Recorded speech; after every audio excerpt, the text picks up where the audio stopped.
साथियों नमस्कार। देश में जब कोई घटना घटती है तो उसके बाद सोशल मीडिया पर पोस्ट की बाढ़ सी आ जाती है। उनमें से कई पोस्ट सही होती है, कई फेक होती है। लेकिन चिंता उन पोस्ट को लेकर के होती है जिनमें हेट स्पीचेस बहुत ज्यादा होते हैं। हाल के दिनों में ये घटनाएं बहुत बढ़ी हैं। उससे होता क्या है कि पूरे देश में लाइन ऑर्डर की सिचुएशन बहुत खराब हो जाती है। पहलगाम में जो घटना घटी 22 तारीख को, उसके बाद से समूचे सोशल मीडिया पर कोई प्लेटफॉर्म हो, फेसबुक हो, ट्विटर हो, यूट्यूब हो, वहां पर तमाम तरह की हेट स्पीचेस से भरी हुई पोस्ट नजर आने लगी है, हेट पोस्ट दिखने लगी है।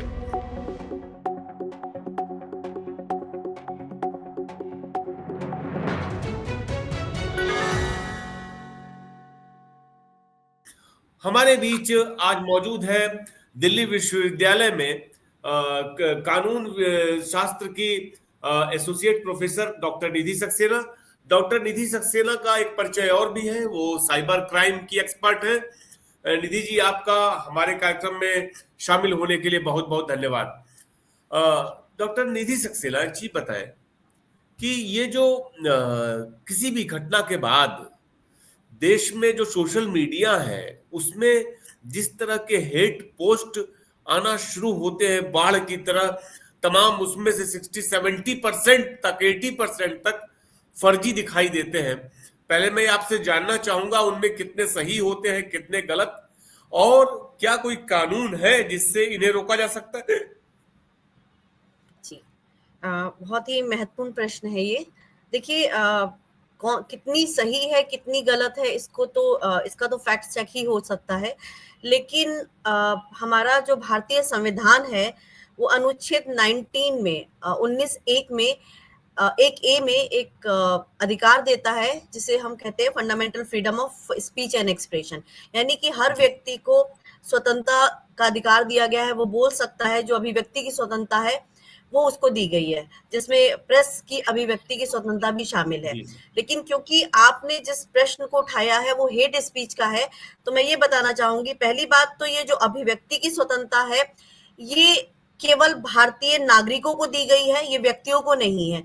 यानी कि कोई भी बाहर का व्यक्ति हमारे देश में इस स्वतंत्रता का उपयोग नहीं कर सकता है। दूसरी बात, जो भारतीय नागरिकों को ये स्वतंत्रता दी गई है उनकी भी ये एब्सोल्यूट फ्रीडम नहीं है, उसमें बहुत सारे रेस्ट्रिक्शंस है जो अनुच्छेद 19 के भाग 2 में दिए गए हैं। 19 क्लॉज 2 में ऑलरेडी उन्होंने कुछ रेस्ट्रिक्शंस लगा दिए हैं।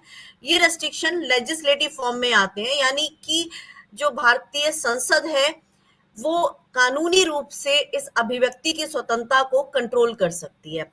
अब क्योंकि ये ऑलरेडी हमारे जो बेसिक लैंड लॉ है उसमें दिया गया है, तो इसके तहत बहुत सारे नियम बने। और राइट नाउ जो हम डिस्कस कर रहे हैं वो साइबर अपराधों की बात कर रहे हैं। तो इसमें सबसे पहले मैं आपको बताना चाहूंगी कि पहले हमारा भारतीय दंड संहिता था, इंडियन पेनल कोड होता था, जिसको कि लास्ट ईयर 1 जुलाई 2023 में 24 में हटा करके 23 में इसमें चेंजेस किए गए हैं और 24 से 1 जुलाई से इसको लागू कर दिया गया है। इसमें 3 महत्वपूर्ण सेक्शंस हैं जो मुझे लगता है कि लोगों को जानना चाहिए। जैसे कि भारतीय न्याय संहिता 2023 की धारा 196, ये 196 उन कार्यों को अपराध घोषित करती है जो धर्म, जाति, भाषा, नस्ल, निवास, जन्म स्थान या समुदाय के आधार पर विभिन्न समूहों के बीच शत्रुता, घृणा या बैर को बढ़ावा देते हैं। ये प्रावधान जो है उन सभी अभिव्यक्तियों को, चाहे वो भाषण हो, लेखन हो, संकेत हो या अन्य किसी माध्यम से हो, को कड़ा दंडनीय अपराध मानता है। आप कह सकते हैं कि जो सामाजिक सौहार्द को नुकसान पहुंचाते हैं, साथ ही उन उन इस धारा का ये भी एक कार्य है, ये उनको अपराध बनाती है या मानती है जो सार्वजनिक शांति को भंग करते हैं। अब अगर कोई अपनी अभिव्यक्ति की स्वतंत्रता का उपयोग करते हुए साइबर स्पेस पर कुछ लिखता है, तो वो ये नहीं कह सकता कि मेरी आर्टिकल अनुच्छेद 19 की स्वतंत्रता का मैं उपयोग कर रहा हूं, क्योंकि बीच में आ जाती है धारा 196 बीएनएस की, या भारतीय न्याय संहिता की, जो कहती ये है कि अगर आप कोई भी ऐसी बात बोलते हैं जिसका सीधा इम्पैक्ट पड़ता है जाति पर, भाषा पर, और लोगों के मन में इसके प्रति कुछ गलत चीज होती, मतलब गलत फील करते हैं या खराब फील करते हैं, तो ये दंडनीय अपराध हो जाएगा। जैसे कि किसी विशेष धार्मिक समूह के विरुद्ध सार्वजनिक रूप से घृणा वाला भाषण देना, तो इस धारा के अंतर्गत वो अपराध माना जाएगा। इसी तरह एक और धारा है इस पर्टिकुलर एक्ट में, बीएनएस में, वो है धारा 299, और ये उन कार्यों को अपराध की श्रेणी में रखती है जो जानबूझकर और दुर्भावनापूर्ण इरादे से किसी धर्म या फिर किसी धार्मिक विश्वासों का अपमान करते हैं, जिसमें किसी समुदाय की धार्मिक भावनाओं को ठेस पहुंचती है। सो आप ये कह सकते हैं कि ये जो प्रावधान है ये विशेष रूप से उन अभिव्यक्तियों पर लागू होता है जो मौखिक, लिखित, संकेतों के माध्यम से, दृश्य के माध्यम से या फिर इलेक्ट्रॉनिक माध्यमों से की जाती हैं। तो ये धारा भी सीधे सीधे इलेक्ट्रॉनिक कम्युनिकेशन के थ्रू जो हेट स्पीच फैलाई जा रही है उस पर लग जाएगी। इसके लेकिन एक अलावा चीज बताइए, तीसरी, लेकिन एक जी चीज बताइए, ये आपने जी बताई इतनी सारी धाराएं मौजूद हैं, कानून मौजूद जी है, जी लेकिन फिर क्या वजहें हैं कि ये हेट स्पीचेज, क्या इन कानूनों का इम्प्लीमेंटेशन नहीं होता, या क्या वजह है कि कार्रवाई नहीं होती? बहुत कम पता लगता है कि किसी ने हेट स्पीच बहुत खराब, किसी समुदाय को मारने की अपील, किसी समुदाय की कत्ल करने की अपील, मैस्केयर करने की अपील करते हैं लोग सोशल मीडिया से, पर कोई कार्रवाई होती नहीं दिखती। क्या नहीं। वजह है इसकी आपको दिखती है? देखिए, ये बात आपने सही कही कि इम्प्लीमेंटेशन का बहुत बड़ा इशू है, और क्योंकि आप साइबर की बात कर रहे हैं, बीएनएस तो मैंने बोला ना, दोनों तरीके के माध्यमों पे अप्लाई होता है। जो एक रियल स्पेस में, यानी कि आम तौर पे लोग एक दूसरे से आमने सामने बोल देते हैं, प्लस साइबर स्पेस में भी बोलते हैं, उस पर अप्लाई होता है। तो साइबर स्पेस पे तो ये अप्लाई होता है, उसमें एक सेक्शन 66A भी पहले थी आईटी एक्ट की, जिसे कि सुप्रीम कोर्ट ने श्रेया सिंघल के केस में स्ट्रक डाउन कर दिया था। लेकिन समस्या सारी आती है इसके इम्प्लीमेंटेशन की। क्यों आती है? क्योंकि हमारी जो सरकार है उसकी लिमिटेशन हमारी अपनी ज्योग्राफिकल बाउंड्रीज है। वो अपने कानून का इम्प्लीमेंटेशन अपने क्षेत्राधिकार में तो कर सकती है, यानी कि भारत की सीमाओं के अंतर्गत तो वो कर सकती है। लेकिन जो साइबर स्पेस है उसमें कोई भी व्यक्ति एक जगह से दूसरी जगह जाकर कुछ भी कह सकता है और वापस आ सकता है। मतलब कहने का मतलब है उसको फिजिकली ट्रेवल करने की जरूरत नहीं है। ऐसे केसेस में भारत के लिए ये बहुत मुश्किल हो जाएगा कि कोई दूसरे कंट्री में बैठ करके कोई बात कह रहा है उसको पकड़ा जाए। इसमें एक चीज और इम्पोर्टेंट है कि हमारे उस कंट्री के साथ रिलेशंस कैसे हैं। अगर हमारे उस कंट्री के साथ रिलेशंस अच्छे नहीं हैं तो फिर हमें कोऑपरेशन भी नहीं मिलेगा। अच्छा, एक और समस्या मुझे लगता है आती है कि इतना ज्यादा हो रहा है कि जो केसेस हैं वो बम्बार्ड हो रहे हैं। बहुत सारे केसेस में लोगों ने कंप्लेन भी नहीं की है। हालांकि मैं आपको बताऊं, कई ऐसे इंपॉर्टेंट जजमेंट्स आए हैं जिसमें कोर्ट ने ये कहा है कि अगर कोई इस तरह की हेट स्पीच करता है तो उसमें एक्शन लिया जाएगा। जैसे कि अभी ही कुछ ही दिन पहले का केस है जो बीजेपी सांसद निशिकांत दुबे का है। उन्होंने सुप्रीम कोर्ट के और मुख्य न्यायाधीश के खिलाफ कुछ विवादित टिप्पणियां की थी। एक याचिका दायर भी की गई है कि सोशल मीडिया पे जो वायरल हो रहे पोस्ट हैं ये न्यायपालिका की गरिमा को ठेस पहुंचा रहे हैं। तो अभी मामला सुनवाई में सूचीबद्ध है, लेकिन इस तरह के केसेस आ रहे हैं और सुप्रीम कोर्ट इन मैटर्स को सीरियसली ले रही है। इवन मद्रास हाई कोर्ट ने तमिलनाडु में केस में स्वयं संज्ञान लेते हुए हेट स्पीच के मामले में कार्रवाई शुरू की है। तो मैं ये तो नहीं कह सकती कि इसमें कार्रवाई नहीं हो रही है, लेकिन कार्रवाई भी हो रही है, लेकिन जितने केसेस बढ़ रहे हैं उनकी संख्या और जो कार्रवाई की संख्या है उसमें अंतर है, जिसकी वजह से हमें दिख रहा है कि हेट स्पीच बढ़ रही है। मेरा दूसरा सवाल इसी से जुड़ा हुआ है मैम। मैं ये जी जानना चाहता हूँ कि क्या देश में हाल के वर्षों में साइबर क्राइम और इस तरह के अपराध जो सोशल मीडिया पे होते हैं, सोशल मीडिया के माध्यम से होते हैं, क्या उनमें जी इजाफा हुआ है क्या? डेफिनेटली इजाफा हुआ है। और आपको बताना चाहेंगे कि आप जब हम लोग 2020 से पहले कोविड से पहले वाली सिचुएशन में थे, तो जो यूजर्स थे इंटरनेट पे उनका नंबर बहुत नीचे था। आप डाटा चेक कर सकते हैं उसका कि यूजर्स ही कम थे, अपराध भी कम थे। कोविड पीरियड की तो रिपोर्ट ये कहती है कि उसमें साइबर अपराधों की संख्या जो एक रियल स्पेस है उससे काफी ज्यादा है, और वो कंटिन्यू ही हो रही है, उसका ग्राफ बढ़ रहा है। इसमें एक और समस्या है कि आज की तारीख में साइबर अपराध के लिए हमें ये जानना जरूरी है कि हमारे यहाँ तीन जो है जैसे कि काम करते हैं, तीन तरह का आप कह सकते हैं, जैसे आप सरफेस वेव है, डार्क वेब है, डीप वेब है, इस तरह की चीजें। तो जो आप अभी अपराध देख पा रहे हैं वो केवल सरफेस स्पेस पे हो रहे हैं या सरफेस वेब्स पे हो रहे हैं, जैसे कि गूगल वगैरह पे दिख रहे हैं। लेकिन जो डार्क वेब का इन्वॉल्वमेंट है या जो इस तरह की डीप फेक डीप वीडियोस आ वेब का रहे हैं, इन्वॉल्व है। जी जी, जी जी। उसको तो उस पे आपका कंट्रोल ही नहीं है, क्योंकि वो ऑनियन राउटर पे चलता है, जिसमें ये पता करना कि कौन कौन से कंट्री इन्वॉल्व है या कौन सा कंट्री इन्वॉल्व है, वो इवन अच्छे जो कंट्रीज जिनके की टेक्नोलॉजी बहुत अच्छी है उनके लिए भी बहुत मुश्किल है। तो इजाफा केवल सरफेस वेब पे नहीं हुआ है, डार्क वेब पे भी हो रहा है। अच्छा, ये मैम क्या इस बात की संभावना है कि जो आप हेट पोस्ट देखते हैं सोशल मीडिया पे, वो सरफेस वेव से ना करके कुछ लोग डार्क वेव पर भी गैंग बना के ये काम कर सकते हो? जी, ऐसा हो सकता है चल क्या? रहा है, बिल्कुल चल रहा है। सारे जो अपराध सीधे-सीधे नहीं किए जा सकते हैं, हम्म। उनका सारा ऑपरेशन डार्क वेब पे चल रहा है। ये ट्रैफिकिंग के हो सकते हैं, स्टेट के अगेंस्ट में हो सकते हैं, फाइनेंशियल ऑफेंसेस हो सकते हैं। उनके पास सारा डेटा होता है और वो कहाँ से ऑपरेट कर रहे हैं, क्या डेटा है, ये बहुत आसानी से पब्लिक को नहीं मिलता। फिर उनकी करेंसी भी नॉर्मल करेंसी नहीं होती, जी अगर अगर आप चाहें कि करेंसी के थ्रू आप उनको ट्रेस कर लें, तो वो भी पॉसिबल नहीं है। अच्छा, एक चीज बताइए मैम, क्या सोशल मीडिया प्लेटफॉर्म्स जो है, जैसे ट्विटर है, मेटा है, और ट्विटर करें, एक्स है, मेटा है, इन सबको सरकार किसी तरह का ऐसा रेगुलेशन बनाने का के लिए नहीं कह सकती कि ऐसा कोई टूल बनाए जिससे इस तरह के हेट जो पोर्ट्स फिल्टर हो जाए। फिल्टर हो जाए या फिर उनको हटाया जा सके? इसका कोई सरकार रेगुलेशन नहीं दे सकती क्या उनको? देखिए, एक जो चीज की जा सकती है सरकार के लेवल पे अभी, वो ये है कि वो उसकी उस पर्टिकुलर सोशल मीडिया की एंट्री ही बैन कर दे, लेकिन वो परमानेंट सॉल्यूशन नहीं है। दूसरी चीज रेगुलेशन की जहां तक बात है, डेटा डीपीडीपी एक्ट अभी आया है, वो काफी हद तक इसको रेगुलेट करने के लिए है।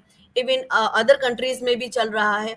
लेकिन आप ये समझिए कि सरकार नियम बना करके चीजों को रेगुलेट करने का एक नियम तो दे सकती है, लेकिन किसी के व्यवहार को रेगुलेट नहीं कर सकती है। तो हेट स्पीच एक मानसिकता है, और इस मानसिकता को समझना आसान नहीं है। तो आपके पास कानून है, जैसे मैंने बोला बीएनएस है, इवन हमारे आईटी एक्ट में सेक्शन 69 में ये प्रोविजन है कि सरकार किसी भी पोस्ट को हटवा सकती है, और जो इंटरमीडियरी है वो इमीडिएट अगर नहीं हटाता है तो इंटरमीडियरी के अगेंस्ट में एक्शन हो सकता है। जैसे कि आप कह रहे हैं ट्विटर पे आया है, मेटा पे, कहीं पे भी आया है, तो अगर सरकार को पता चलता है तो सरकार अपने अधिकार का उपयोग करते हुए एक ऑर्डर कर सकती है इंटरमीडियरी को इमीडिएट कि आप ये पोस्ट हटा दीजिए, और उसे इमीडिएट ये पोस्ट हटानी होगी। तो मेरे ख्याल से ये काफी अच्छा रेगुलेशन है। अच्छा, एक चीज बताएं मैम, क्या जी, आपको लगता है कि इस देश में साइबर लॉ ऐसे हैं जो इस तरह के हेट क्राइम को रोक सके? पर्याप्त साइबर लॉ है क्या? देखिए, साइबर लॉ केवल काम नहीं करेगा, हमारा टेक्नोलॉजिकली इक्विप्ड होना भी जरूरी है। तो हम उन कंट्रीज में से हैं जिनकी टेक्नोलॉजी बहुत अच्छी नहीं है। प्रोसेसिंग के लिए हमारा डेटा हमारी कंट्री से बाहर जाता है। आप रशिया और रशिया का देख सकते हैं एग्जाम्पल, अमेरिका का देख सकता है, यूरोपियन यूनियन का देख सकते हैं। इन कंट्रीज में प्रोसेसिंग कंट्रोल्ड है कंट्री के अंदर, लेकिन हमारी प्रोसेसिंग दूसरे कंट्रीज पे डिपेंडेंट है। तो हमारे लॉस होते हुए भी कई बार प्रॉपर इम्प्लीमेंटेशन उनका नहीं हो सकता। तो हमें सबसे पहले तो टेक्नोलॉजिकली इक्विप्ड होना पड़ेगा, अलोंग विद हमारा जो लॉ है उसको मॉडिफाई करने के साथ। मैं दर्शकों को बताना चाहूंगा कि जो डॉक्टर निधि सक्सेना कह रही हैं, बहुत इंपॉर्टेंट बात है कि जब हम कुछ लिखते हैं, एक्स पे लिखते हैं, मेटा पे लिखते हैं, तो जो प्रोसेसिंग है पूरी वो यूएस में के किसी सर्वर के माध्यम से होती है। लेकिन अगर हमारे देश की कोई टेक्नोलॉजी होगी तो वो हमारे देश के सर्वर के माध्यम से होगी। तो जो चूंकि पूरा डाटा फॉरेन जा रहा है, तो उसको कंट्रोल करने के कोई हम किस तरह के उपाय करें, बड़ा मुश्किल है ये। एक चीज बताएं मैडम, क्या विदेशों में ऐसे कानून है जो सख्ती से इन पर रोक लगाते हैं सोशल मीडिया हेट क्राइम? क्या वहां पर भी आप इतना ही है? हाँ, है। यूरोपियन देखिए पहले तो आपको बता दूँ कि जो हमारा यूनाइटेड नेशंस है, उसने हेट स्पीच पे काफ़ी सारे उनके ऑलरेडी रेगुलेशंस हैं और अगर आप रेफ़र करना चाहेंगे, तो यूरोपियन यूनियन का कानून मुझे बहुत अपील करता है क्योंकि वहाँ पर इसमें देखिए एक तो यूरोपियन यूनियन एशियन यूनियन की तरह कांसेप्ट नहीं है हमारे यहाँ एशियन कंट्रीज़ में। हाँ। लेकिन यूरोपियन यूनियन जो है, एक डिफरेंट कंट्रीज़ का एक यूनियन है जो कि एक साथ काम करता है। तो उनके कानून किसी एक देश को कंट्रोल नहीं करते हैं, वो सारे यूरोप को कंट्रोल करते हैं। तो उसमें जी। हेट स्पीच को सीरियसली लिया गया है और उस केस में उसमें कई इस तरह के नियम हैं जिसमें कि आप ये समझ सकते हैं कि अगर कोई करता है तो वो एक्शन लेते हैं। वहाँ सिक्योरिटीज़ के, प्राइवेसी की चीज़ों को ह्यूमन पर्सपेक्टिव से देखा जाता है। वो ह्यूमन राइट्स पर्सपेक्टिव से चीज़ों को डेवलप कर रहे हैं। तो हेट स्पीच जो है वो एक बहुत ही इम्पोर्टेंट ह्यूमन राइट्स का वायलेशन है। मैडम एक चीज बताइए, ये जो जी, तमाम तरह के साइबर क्राइम है, जी। उनमें मुझे लगता है कि सबसे बड़ा हिस्सा जहां तक साइबर फ्रॉड है, उनकी तुलना में ज्यादा बड़ा हिस्सा जो ये हेट पोस्ट हैं, ये इनसे रिलेटेड है, जिसमें हिंसा के लिए, वायलेंस के लिए जी, उकसाया जाता हो किसी कम्युनिटी को लेकर के। तो मुझे लगता है कि जब, जैसा कि मैं आपसे पहले भी कह रहा था कि हाल के वर्षों में ये लगातार बढ़ते जा रहा है। आपको क्या लगता है कि क्या और मजबूत कानून की जरूरत है इस देश को, कि जो इस पर रोक आप लगा सके, क्योंकि जी, अब इनसे स्थिति बहुत खराब होती जा रही है। जी। एक्चुअली आपने बहुत इम्पोर्टेंट प्रश्न पूछा है क्योंकि जैसे यूरोपियन कंट्रीज़ हैं, मैं यहीं पे उसी को ही साइट करूँगी। हेट स्पीच का देखिए रिज़ल्ट क्या होता है, कई बार आप कह सकते हैं ये नरसंहार हो सकता है और ये बहुत ही खतरनाक ह्यूमन राइट्स वायलेशन है। तो यूरोप की परिषद द्वारा एक नो हेट स्पीच करके एक आंदोलन हुआ था, जिसमें कि उन्होंने इस चीज़ पे अवेयरनेस करवाई थी कि हेट स्पीच ना हो। तो इसी वजह से एक अनुच्छेद 10 है यूरोपियन यूनियन का, जिसमें ये कहा गया था कि कोई भी ऐसा मतलब जो कानून बना था, वो नरसंहार या मतलब कोई भी स्पीच जो नरसंहार को की तरफ ले जाती है, उसे मानवता के खिलाफ अपराध माना जाएगा और जी। ऐसे केस में इसको पूरी तरह से यहाँ का जो अनुच्छेद 10 है वो प्रतिबंधित करता है, उसको प्रोहिबिट करता है। साथ ही यूरोपियन मानवाधिकार न्यायालय यानी कि जो उनकी कोर्ट ऑफ जस्टिस है, उसमें भी इस बात पे कहा गया है कि इसके खिलाफ सीरियस एक्शन लिया जाएगा। तो देखिए कानून अगर कहा जाए तो यूरोपियन कंट्रीज के जो लॉज हैं, वो भी अपने आप में आपको एक गाइडलाइन देते हैं, मॉडल देते हैं कि आप उन्हें अपने समाज के हिसाब से थोड़ा चेंज करके ले आएँ। तो अगर हेट स्पीच को का रिजल्ट ये है कि उससे किसी तरह का जेनोसाइड होता है, नरसंहार होता है, तो ऐसे केस में अभी तो हमारे पास पूरी तरह से सही कानून नहीं है, लेकिन अगर हम अमेंड करते हैं अपने लॉज को तो हम इस तरह की हमें या ये कह लीजिए कि हमें ज़रूरत है कि अपने लॉज को इस तरह से मॉडिफाई किया जाए कि हेट स्पीच से इम्पैक्ट क्या पड़ रहा है।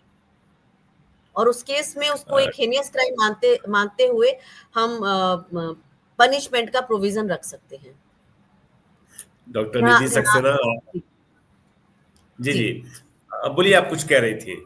मैं ये कह रही थी कि जैसे क्योंकि मैंने यूरोपियन यूनियन को ही साइट किया था, हेट स्पीच से रिलेटेड जो स्पीच होती हैं, उन्होंने उसमें भी उन्होंने कई इस तरह की बाकायदा उनको डिवाइड किया है कि इस पैरामीटर के हिसाब से अपराध पनिशमेंट मिलेगा कि अगर इस कैटेगरी में आ रहा है तो इतना अपराध होगा, उसका पूरा एक नियमावली उन्होंने बना रखी है। डॉक्टर निधि सक्सेना, आपने हमसे बात की, आपका बहुत बहुत शुक्रिया।